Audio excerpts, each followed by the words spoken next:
رمضان المبارک کے آخری عشرے کا اعتکاف یہ سنت ہے اور اس کا وقت شروع ہوتا ہے یعنی 20ویں روزے کا جو سورج غروب ہونے سے پہلے مسجد میں پہنچنا ہے. جہاں اعتکاف کرنا ہو جس مسجد میں مرد مسجد میں اعتکاف کرے گا، عورتیں وہ اپنے گھروں میں کمرے میں اعتکاف کرے تو مسجد میں اعتکاف کرے اور اس کے لیے پابندیاں اور اس کا جو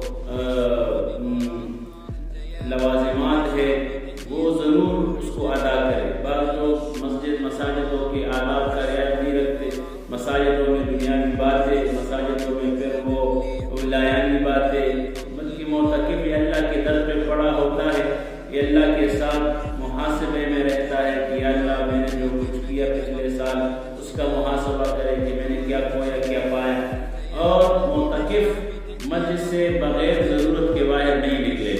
ہاں ضرورت کیا ہے، مثال ایک مسجد میں ٹوائلٹ نہیں ہے، مسجد میں واش روم نہیں ہے، غسل خانہ نہیں ہے تو وہ باہر جا سکتے ہیں، کھیتوں میں جا سکتے ہیں، لیکن آنے جانے میں کسی کے ساتھ بات نہ کرے، کسی کے ساتھ بیٹھے نہیں کھڑے نہ ہو، جا کر اپنا ضرورت کو پورا کر کے واپس آ جائے. ضرورت یہ بھی ہے اگر کسی کے گھر میں کھانا لانے کے لیے افطاری یا سحری کے وقت کے لیے کوئی نہ ہو کہ مسجد میں کھانا پہنچائے تو یہ آدمی اپنے گھر کے دروازے تک نہیں جا سکتے. اس کے علاوہ اگر یہ آدمی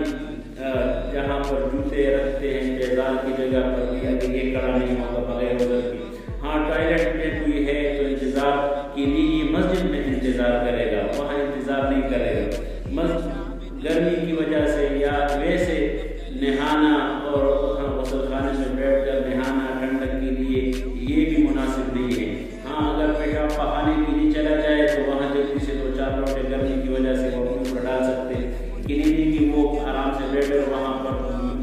نلکا کھول کے اور وہ آرام سے بیٹھا ہوا ہے اور وہ ٹھنڈک کے لیے، تو اس سے بھی اعتکاف خراب ہوتا ہے. اور دنیاوی باتیں کرنا، ہاں اگر وہ خاص کر اعتکاف میں ایسے سنجیدہ آدمی بیٹھنا چاہیے جن کو تلاوت قرآن، مسائل اور نماز نوافل اس سارے چیزوں سے باخبر ہو، اور وہ بھی بیٹھ سکتے ہیں جن نے قرآن نہیں پڑھا، لیکن یہ ہے کہ وہ پھر نوافل کا اہتمام کرے، پھر وہ ذکر کا اہتمام کرے.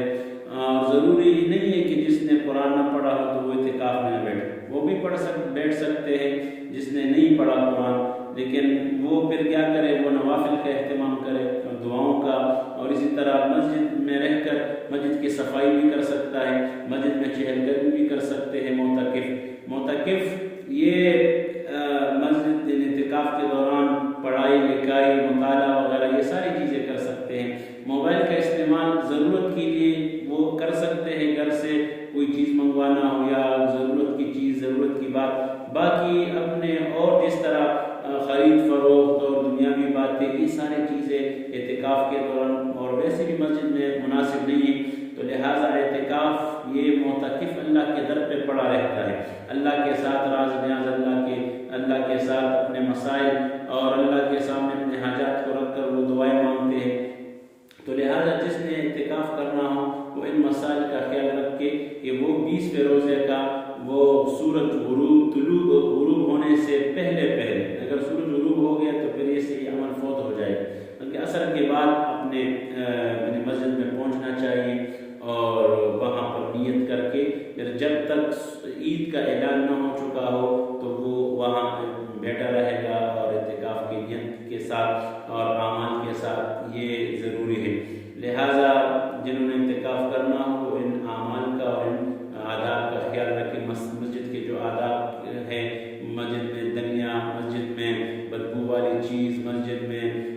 زور سے باتیں، مسجد میں بغیر بستر کے سونا، یہ سارے مساجد کے آداب بھی ہیں، ان کا خیال بھی رکھے گا. تو لہٰذا یہ مسائل ہے. اللہ سبحانہ و تعالیٰ جنہوں نے اعتکاف کرنا ہو وہ ان اعمال کا خیال رکھ کر اعتکاف کرے.